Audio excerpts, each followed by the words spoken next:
All right, in today's video, we're going to go over what Alex is doing to look like a rock star in front of several clients at one time, several sellers. So he looks like he knows the market better than anybody in Denver, and he does it every single week. Looks like they're his only listing, like he's 100% on top of everything, and I think it's super cool. So I was hoping he could show us how he does that today.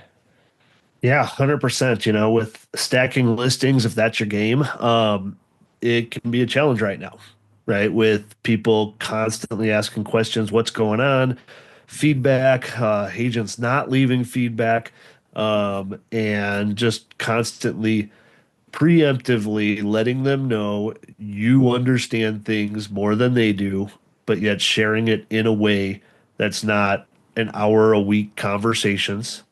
Uh, and stays on top of it. So you can stack this. I've had seven, eight listings before, and this entire process to keep everybody up to date takes me, even with that many listings, an hour and a half total, right? It'll take me 10 or 15 minutes per client in that, and I'll show you how in depth it actually goes. That's down from about 45 minutes to an hour that I did a couple years ago. Right. Well, and it used to be where you could have 10 listings at a time. I'm talking about maybe 2022 and a whole decade before that, right? You could have 10 listings at a time, you slap them on the market, and your phone's blown up left and right with offers, and you barely have to talk to the seller. They love you because they signed a listing agreement. You put it on the market and it was under contract in like 5 days max.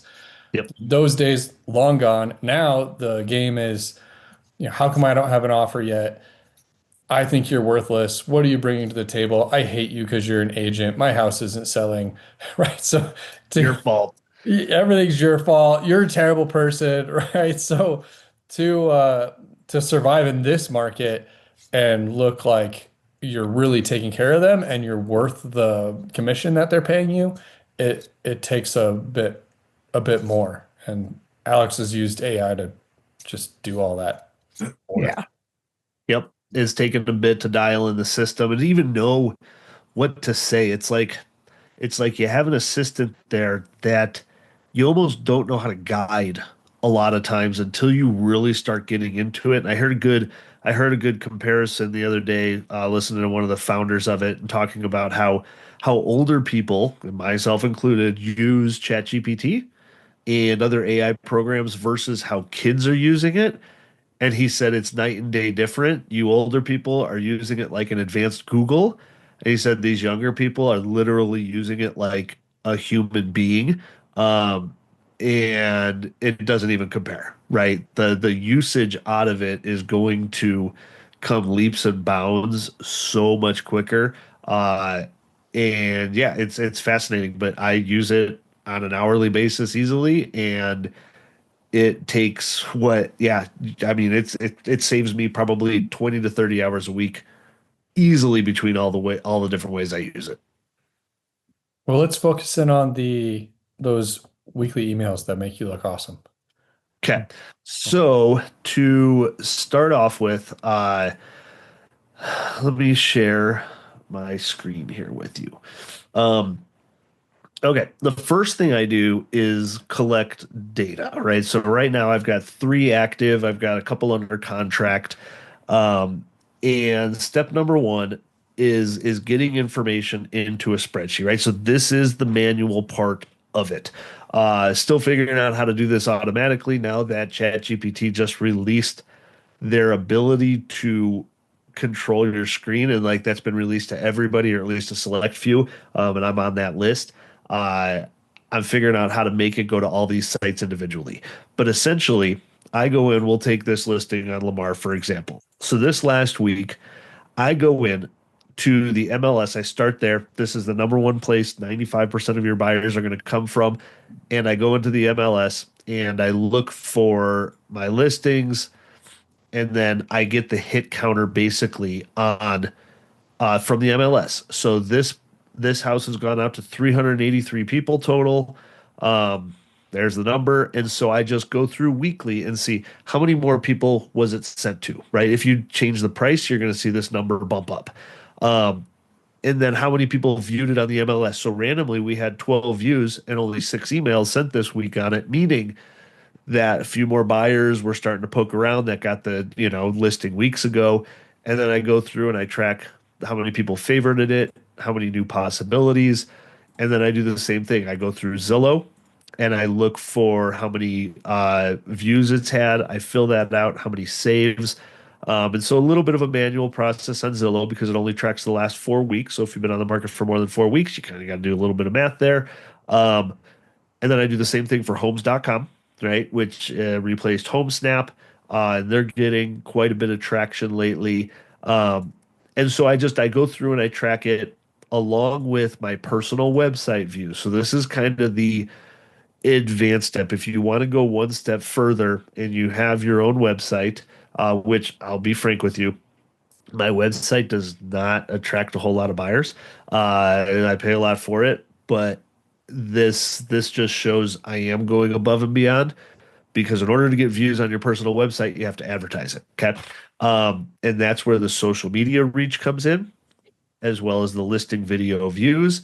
So this is all a little ancillary stuff, but I track it all because Here, to slow you down for a sec, if yeah, just someone's watching this, they might have got lost in a few of these things. What okay, basically you're saying is you're not listing the house separate on Zillow or Homes.com. It just aggregates there from the MLS, right? And all you're doing yep, is going to Zillow and you're looking at it and it shows how many people saw it and it shows how correct, many saves and you're just putting it in the spreadsheet quick. And yep, then you go to the same thing at Homes.com. The yep, only thing you're doing above and beyond, which you wouldn't have to do this, but you do, is you put a website up and then you're spending a very small amount on Facebook, probably ads, right? yep. And all that you're caring about is that it got a lot of impressions, or this is probably impressions and not clicks. So you have the biggest number possible, right? The, Yes. as we both know, you're not going to sell the house because of some freaking ad on Facebook that says like Correct. beautiful house, click here, right? It's Yep. just a like making the seller love you because you went above and beyond move. 110%, right? And what you can do if you don't have your own website is you can direct people to the photography company, right? So most of them create their own landing page to it. Great. Let's do that and then drive traffic to that page, right? So you don't need your own website. I would highly suggest doing the advertising on Facebook and YouTube. I'll show you how cheap this is. We're talking $1 a day, Yeah. okay, to hit these numbers. Um, and then I go through listing video views, which I do a listing video again that's above and beyond. But you can also do the same thing out of the still images and put music behind it and put it out on Facebook and YouTube. I'll show you the ads I run real quick. Yeah. Again, All that is a walkthrough video, right? It's just that's a all it walkthrough is. video on YouTube that Yep, you're like, hey, I did totally. this and here's how many people saw it. I And don't even make those public, how right? do you get the Because views on this? how do I get the views? Yeah. So let me show you. It's through the advertising because I don't make them public. They're public on Facebook, but organically on Facebook, my stuff gets no reach, especially on my business page. YouTube, I don't make them public because they're not actually giving my audience what they want out of a listing video. It's different audiences there. Um, So it's an and s- unlifted video, and then you spend money through Google to yep. boost it, is what you're So, doing. like for example, on Facebook, right? So this is the listing video for uh, Lamar, right? And I'll go through it. And it Oop. clicks to the website for the listing. And then that, how do I stop it now? Dang it. Sorry, it's all I hear is the music. Um, We don't hear it, you're fine. okay. And actually I'll show it to you. I'll show it to you here. Um, Now this one is a video, right, of me going through and then I say some blurbs on it. Yada yada yada. Okay. You've gotten That's so good my at this, video. man. It's almost like, flip or flop video or something with all the Yeah. text you've So it's so cool. again, like I do spend some time on that part of it, but I only do it once. It takes me about 30 minutes between recording it and editing it, maybe another 30 minutes. Um, and once it's done, it's there. Again, that's the above and beyond. How are you different than everybody else I'm going to talk to? Right. Not only can we give you 40 grand to fix up your house like we did in this case, but then on the marketing side, I'm going to do A, B, and C. And I cannot, this is my only real, this is the most salesy crap I'll ever say in a meeting. I cannot guarantee you a price because the market will set that. What Yeah. I can guarantee you is that I will get more eyes on your property than almost any other agent you can talk to. That's what I can guarantee, right? 98% of your buyers are going to come from the MLS, so that needs to look great. And there's a very small chance that the social media will hit the right person to buy your house. But even if there's a 1 to 2% chance, I still spend the money and I still do all this other stuff because again, I'm going above and beyond. That way, like in this case, in this house, when they're like, oh, no one's coming to look at it, blah, blah, blah. Well, yeah, you jacked the price up on us by 30 grand the day before listing it. So, yeah, we told you what was going to happen if you wanted to overprice it. But I'm doing everything I can to get as many eyes on your property as possible. So, Mr. Seller, what would you like to do? I basically position myself to not be the brunt of why something isn't selling. I see the price that's 673.5. You put it in the video, which is in this case like even worse because it's the wrong price. When they finally fold and go down to 640, like we told them to start with, Yep, and that's not enough because it's the fall market. But when they do that and you do the price reduction, now you've got this video with an outdated price. yep, You just totally. don't care. Nope, I don't care. It doesn't matter at that point, right? Right. And yeah, once we get to the price drop wars, the race to the bottom, yeah, the other marketing and stuff, I'll redo the flyers for the house maybe. But other than that, most people don't care anymore. But as you can see on Facebook here, so to kind of wrap this part of advertising up, I run this for a couple of days a week. I have to spend $3 a day on Facebook, so I only run it for 2 to 3 days a week. The reach so far has been over 50,000 people. I've spent $67. This is on the market for 2 months, right? So a buck a day. And I have how many views on this thing? Let me go to video engagement. 4,700 views on this. Okay. Through YouTube, I do $1 a day. Okay. And so far, about 1,500 ish views. And both of those ads are designed to bring people back to the landing page, which goes back to this, which then shows on my personal website. So you can see I've had 161 views from direct advertising I have done. Okay. Versus the MLS, which has received 58 views. I am outperforming the MLS by 3 times. So again, Mr. Seller, the reason why it's not selling, I know it's totally my fault, but I am outperforming the MLS by 3 times. So You do know, Other Alex. agents, right? Go say ahead. that again. And other agents, right, Alex? Yeah, Because they 100%. don't do that, right? Nope. They just rely on the MLS, right? Yep. No. 100%. Okay. You know, I don't have a template for this, but maybe I'll make one. Uh, in high level, you could have the website for the listing. Yeah. You can Very have a landing easily. page. You Totally. just create a page and like put it on there. It could be a funnel, like with a form that just emails you when they want to, schedule showing. It'd be Yep. really simple. And you don't have And to pay a then, dime extra. It's already included with what we do. yeah. And my cost per click, I mean, is so stupid cheap. I mean, it's a couple of bucks on Facebook. But on YouTube, it's like it's under $1 a click. Okay. Um, and so then you retarget people, right? Whether you want to run them just reviews, right, about you and the testimonials from other people, or if you want to run them the We Buy Houses ads to retarget them. Like once you have that click and the pixel tracked, you know, yeah, now you can retarget to them. So there is So more how do you do opportunity. that on YouTube? So from YouTube, well, I put the pixel on my website, right, on Reframing Real Estate. On YouTube, do you just do retargeting?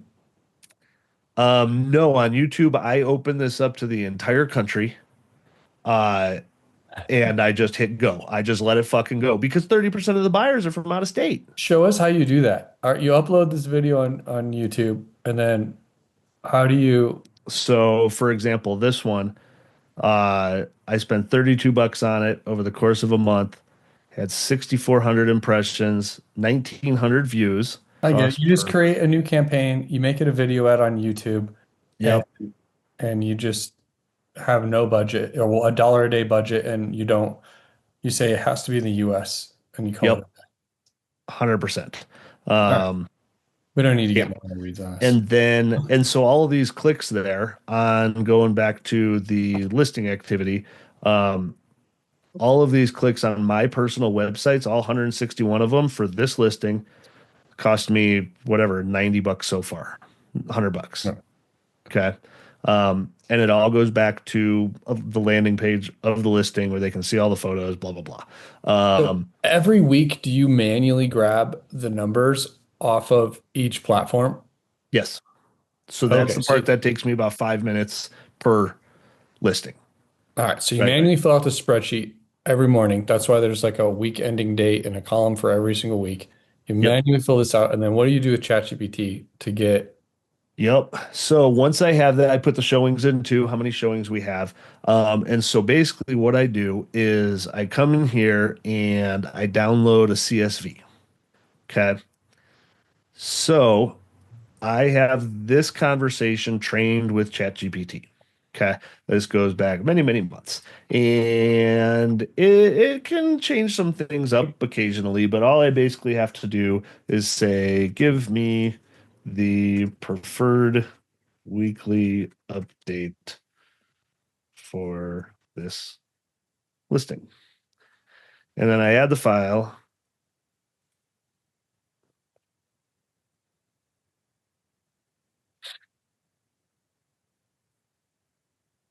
And what it'll do is it'll break down the weekly and the total activity. Okay. It'll take a So second. we'll see what it spits out here in a sec. But then, do you think you could show us how you trained this thing in the beginning? Yeah, painfully. Because I didn't even know what it could do. Um, okay. So it goes through, it gets the stats, and it basically says, hey, weekly activity.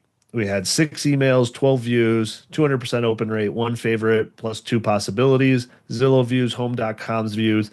And if you don't have this other stuff, I just delete it, right? If there's zero views and stuff like that, this has hit the point where we've kind of gone stale a little bit. So I dialed back the marketing spend. Once they do a price drop, I'll respend the money. Um, and then it'll have the total activity, right? Since we've been listed, 383 emails, 58 views, 15% open rate. And I'll show you how this actually matters because I have the follow-up conversation with people about it. So it basically takes all of this data and puts it into an easier to digest format. Okay. And from there, basically what it looks like is this.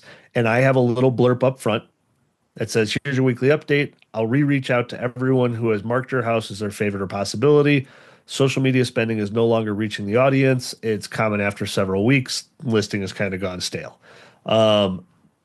And then I go through the neighborhood activity on any of them that have done a price drop, sold new listings to the market, right? Because that's another big chunk of this. Like, what's your competition doing in your neighborhood? Mhm. And I just tell them, hey, there's currently 12 for sale and 5 under contract. And so this is the next piece I'm trying to get Chat GPT to figure out in the MLS is how to draw the box around the neighborhood and go through and get this information for me. I don't have that dialed in yet. That'd be so cool. But it can literally do everything I can do now. I just have to have the right prompts for it to train it and how to do it. And then I copy and paste this. And you can also, here's one other piece. So compared to other listing data, what would be your recommendation to this homeowner? Oh, you don't even come up with that on your own? I've Fuck no. noticed, I've No. noticed that on the It's bottom better of than me, your dude. yeah. Okay. So based on the weekly and total performance and comparing it to patterns we've seen in your other listings, here's a strategic recommendation tailored for your client. Shows to view ratio 10%. This is solid in the upper middle range compared to similar listings. Zillow saves, MLS views is below average. Okay. How many showings? It's a positive sign of renewed activity because we had 2 last week. Offers still 0 after 6 showings, which is starting to raise a red flag. Recommendation: you're close. This home is generating great interest on Zillow, and the save rate is strong, which means buyers are intrigued. However, the lack of offers suggests one of two things: price is just slightly too high for what the home delivers once buyers see it in person, and two, there's a small feature layout issue that's not translating well in showings. Um, Small price improvement, refresh the listing, which we really can't do, signal urgency to buyers, um, revisit feedback, double down on visibility. And so it just has some things, right? To say, hey, it always comes down to price. We know that 100% of the time. It always comes down to price. And if someone fights you on it, just ask them, hey, if you listed your house for $1, would it sell? Well, duh. Yeah. Okay. How about 100,000? Well, yeah. How about 200? Yeah. 300. We're going to hit a point where all of a sudden you're like, well, no. So, okay. So what is the point? Right? It's always about dollar if you want to sell today. That's what it always comes down to. And that's what the feedback will always go towards. Then you can take this. If you start tracking your own, every market's going to be different. I will share both of these with you that you can make a copy of. Okay. I'll put the link in the video here, and you can just make a copy of it and then turn this into your own and kind of adjust it how you see fit. Because then I keep track of this running total, and then I can download this and put it in a chat GPT and tell me, hey, I have a new listing coming up. This is the address. This is the price point. Compared to other listings, what do you think price point wise and what we need to do to be able to sell within the first 7 to 14 days is? And it'll analyze how many clicks over the weekly totals and how many views, how many showings, how many offers based on how many showings. And it'll run a full analysis to let me know, like, hey, this is how you need to position yourself compared to other condos in the Denver market, which we know the market sucks. Compared to other single family homes, the age of the home, like, and it is way better than me. Way not even close, not even comparable. Um, Way better than me. Cool. Yep. All And right. this goes Well, how out do to you every train listing. the chat GPT? Like, so if someone's watching this and they want to do the same, Oh, yeah. uh, So I will share this conversation with you. I'm guessing you probably have to have the paid version to see it all. Uh, but when I first started this monster, it was a painful endeavor. And I had to give it some examples of what I wanted, and like dates were off and numbers were off. I was doing screenshots of it initially or downloading a PDF and then doing it, and it was off. But I've been doing this for quite a while, at least the last few months, to really speed it up. And it's screwed up a lot. And that's what you'll find with ChatGPT is especially with numbers and spreadsheets, it'll like misalign the columns. You got to go back and you got to go, okay, the MLS views number is the MLS views heading. Do not deviate from that column. And when you do your weekly update, give me that freaking number. It'll go, oh, yeah, totally. My bad. That's a great point that I'm screwing up. right. But it takes a lot of those to pin it down. It's like trying to train a 4-year-old how to do it. And then once they got it, then they're like a seasoned pro at it. Um, but yeah, this is it over time. And I will share this. Let me put this in the Is this chat. is this the paid version of Yeah, this is the paid ChatGPT, Alex, version. the 2.0? Yep. Yeah, Okay. this is Yeah. 4.0 now. Oh, it's Um, 4.0 now, huh? yeah. Yeah. So let me put that in the chat. And what does Because that because cost? over a period of time, it learns your nuances Oh when you God, constantly yeah. chat with it, right? And Yeah. what you're looking for. It's pretty wild. Yeah. I used it a Yes. couple of times. In fact, I used it a couple of days ago on a loan scenario for a client, and it just spit out all these numbers that it would have took me like an hour to do, and it just spit it out, and I was like, wow, unbelievable. Yeah, it's pretty interesting. And it understands my personality over time. It's pretty creepy. But it's It it's stalks great. you. I mean, I'd rather be friendly to it. I say thank you and please all the time. Yeah. And then I also use this to kind of piggyback because there's one more piece of this. So this is the people that are on the market still and not under contract.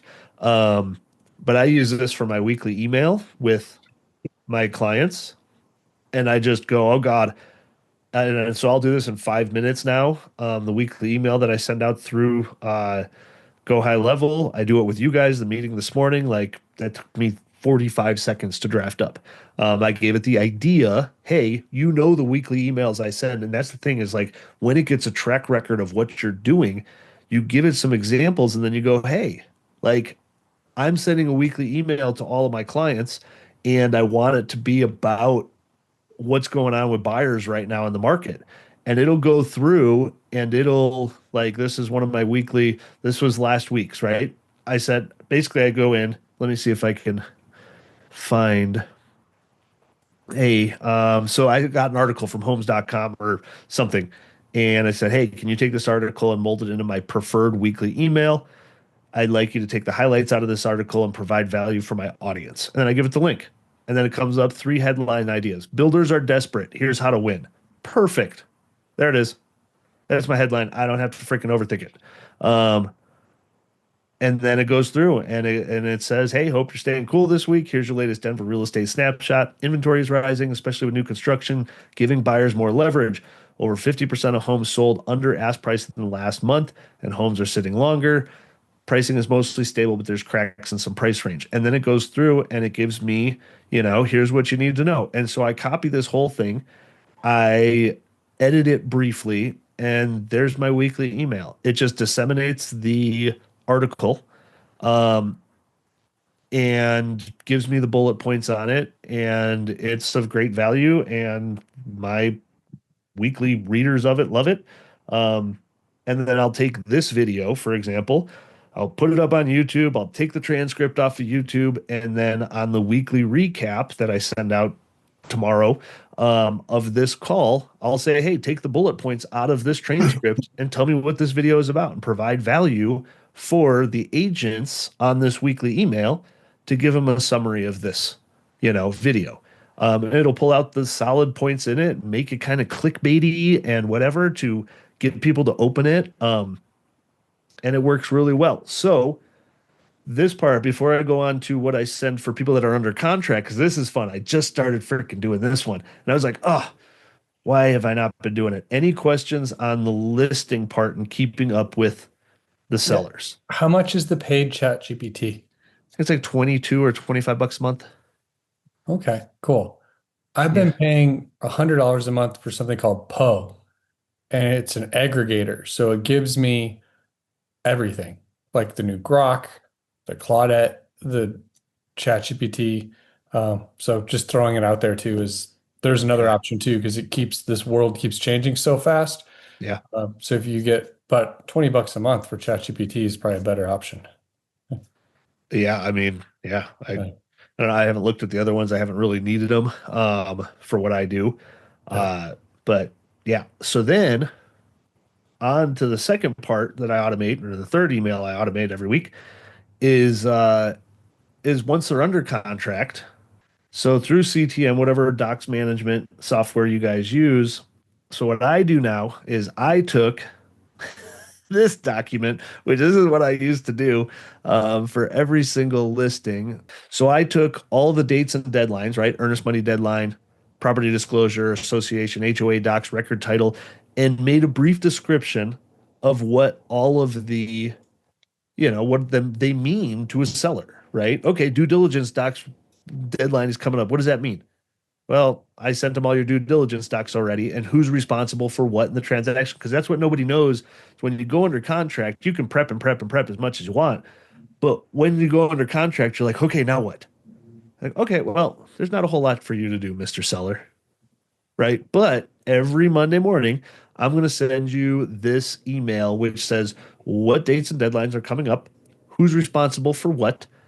But when it boils down, like the most important things are getting me your due diligence documents, getting through the inspection, and getting through the appraisal, right? Um, so I take the calendar and I download it as a PDF, and then I'll come into Mr. ChatGPT, and I've got another one trained, and I will say, "Hey, take this calendar and give me the weekly responsibilities for my seller and what the buyer is doing." I had no idea that's how you were doing this. I I just thought, started man, this one. so you've been So, manually doing this because I get emails from you. It's just like our deal together, and I'm just like, whoa, that's way above and beyond. He's sending me this shit. yeah, totally. Well, you just never know. So it'll go through and it's breaking it down differently. I asked it a little different question. So broke it down buyer responsible for appraisal objection deadline, and then appraisal resolution deadline, and seller's responsible for the resolution deadline, right? For this next week coming up, and that's it.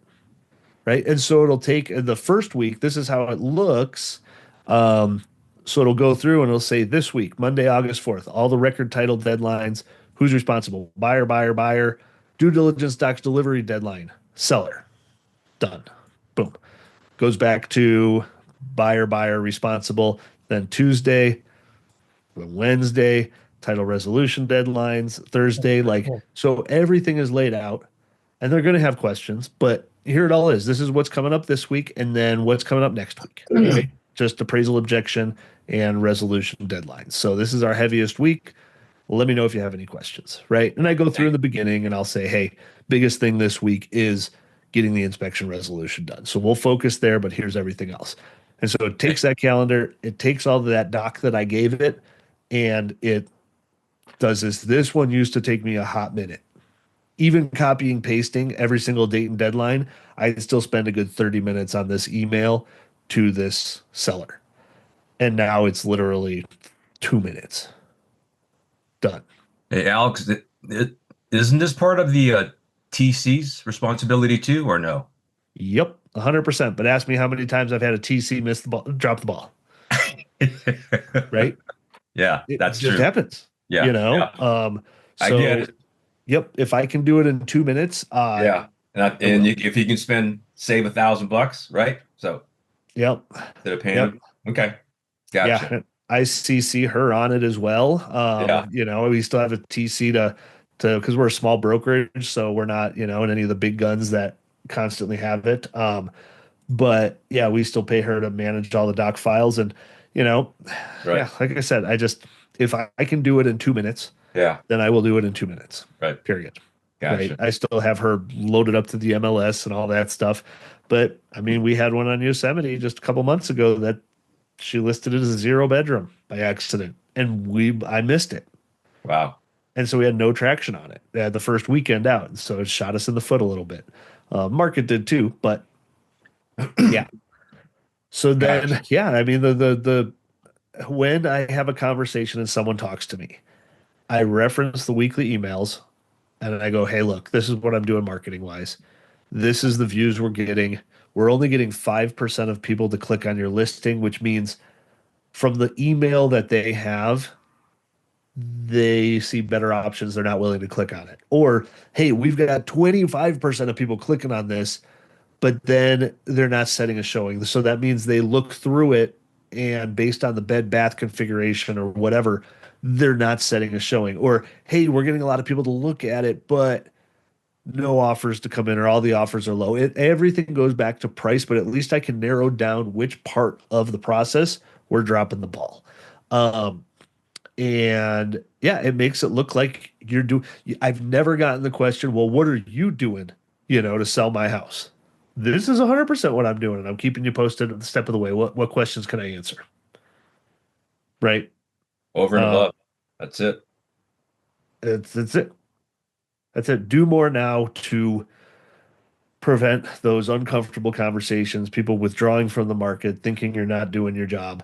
And I sleep good at night. Like when people are upset about anything, like I literally fall back and go, I know there's actually nothing more I can do. Like there isn't. I am putting in 100% of the effort by paying to advertise it, by responding, by trying to get as much feedback as possible. What else do you want me to do? Do you want me to drag people in kicking and screaming that don't want to buy a house? Because I can try to do that. But if they're not wanting to buy a house, like what is it? You know, what good is it doing? You gotta drop your price. It's always about the price. It's always about the price. But we can't say that, right? You just have to You give can them show the them you can show information. them examples, right? That's it. You set the stage for them to come to their own conclusion on that. Right. Yep.